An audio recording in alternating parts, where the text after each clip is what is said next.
تو شیخ سلیم چشتی رحمۃ اللہ علیہ رمضان المبارک کے اندر آپ اعتکاف بیٹھ جا کرتے تھے. 29 رمضان المبارک 979، بعض نے 980 بھی بیان کیا ہے. اب دیکھیے تاریخوں کے اندر چونکہ یقینی طور پر نہیں ہے، اس لیے آپ سے میں معذرت چاہتا ہوں. 980 یا 979، بعض اوقات ایسا ہوتا ہے کہ 1-2 مہینے کے فرق کی وجہ سے سن میں بھی فرق آ جاتا ہے. 29 رمضان المبارک کو آپ دنیا سے رخصت ہو گئے، اور آپ نے اپنے قبر کے لیے پہلے سے ہی جگہ مختص کر دی تھی، اور وہ جگہ آپ کی اپنی تھی، اور آپ نے لوگوں کو بتا دیا تھا کہ میری قبر یہاں بنانی ہے. تو انہوں نے قبر ہی بتایا، یہ نہیں بتایا تھا کہ یہاں بیٹھ کر قرآن پاک پڑھا جائے گا یا یہاں یہ اس لیے نا، آپ نے فرمایا تھا یہاں میں نے فوت ہونا ہے، تو پہلے ہی بتا دیا، کوئی اور جگہ نہیں بتائی. اور پھر اپنے پیسوں سے وہ زمین لی، وہ آپ کے اپنے پیسوں کی تھی، تو وہاں لوگوں نے آپ کو وہیں جو ہے وہ دفنا دیا. جنازہ ہوا، دربار کے اندر بھی فاتحہ پڑھی. بادشاہ اور عمرا سب کے سب جو ہیں ان کی آنکھیں نم تھی. شیخ سلیم چشتی رحمۃ اللہ علیہ دنیا سے جو ہے وہ چلے گئے. اللہ اکبر جل شانہ. شاہی خاندان کا ہر فرد جو ہے وہ افسردہ تھا. بادشاہ کے حکم سے خانقاہ اور دربار، مسجد، مدرسہ زبردست جو ہے وہ بنایا گیا. آج بھی اگر آپ دربار میں حاضری دیں تو آپ کو معلوم ہو، اللہ اکبر جل شانہ. لیکن ایک بات میں آپ کو بتاتا جاؤں، اکبر کا دربار ختم ہو گیا. اکبر کا دربار ختم ہو گیا، لیکن ولی کامل کا دربار آج بھی موجود ہے. بادشاہوں نے بھی حاضری دی ہے، علماء بھی حاضری دیتے ہیں. ابھی حال ہی میں کچھ عرصہ پہلے ہشام کبانی وہاں گئے ہوئے تھے، میں حیران ہو گیا ان کو دیکھ کے. ہشام کبانی وہاں گئے ہوئے تھے، وہاں قوالی سنی، وہاں زیارت کی انہوں نے. بہت بڑے صوفی ہیں ہشام کبانی، نقشبندیہ سلسلے کے، وہاں گئے ہوئے تھے. لیکن دیکھو اکبر کا دربار ختم ہو گیا، لیکن ولی کامل کا دربار آج بھی ختم نہیں ہوا. اکبر کے دربار میں بندے نظر نہیں آئیں گے، لیکن شیخ سلیم چشتی رحمۃ اللہ کے دربار میں آج بھی بندے نظر آئیں گے.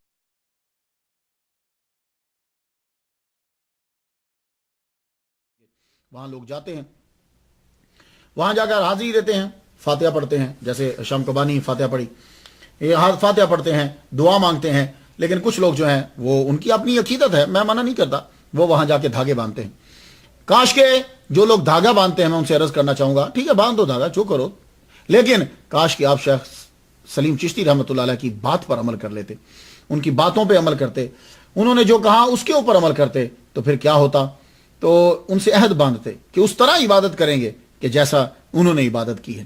وہ دھاگا باندھتے ہوئے بس یہ بھی ذرا تھوڑا سا کہہ دیا کرے، شیخ سلیم چشتی اللہ سے دعا کرو، میں دھاگا اس لیے باندھ رہی ہوں یا باندھ رہا ہوں، اس لیے کہ جیسے آپ عبادت کرتے تھے ویسے میں عبادت کروں، جیسے آپ نماز پڑھتے تھے میں بھی نماز پڑھوں، آپ نے قرآن پڑھا میں بھی قرآن پڑھوں، آپ سردی میں کی راتوں میں اٹھ کر عبادت کرتے تھے میں بھی سردی کی راتوں میں اٹھ کے. یہ دھاگا باندھتے ہوئے یہ کریں، اپنی ایک آرزو لے کے مت جائیں، میں جو کہہ رہا ہوں وہ کریں. ان سے کہیں کہ آپ دعا کیجئے کہ آپ کی طرح ہم بھی عبادت کریں. تو پھر جس خواہش کے لیے تم گئے ہو اس کے لیے دھاگا باندھنے کی ایک کے لیے ضرورت نہیں، اللہ تعالیٰ پھر تمہاری تمام آرزویں جو ہے وہ پوری کر دے گا. تو فتح پور سیکری والو، تم لوگ خوش نصیب ہو کہ فاتحہ وہاں پڑھتے ہو، میری طرف سے بھی فاتحہ ضرور پڑھیے گا. آپ کی اولاد جو ہے وہ پورے انڈیا کے اندر بہت سی جگہوں کے اوپر آپ کو نظر آئے گی.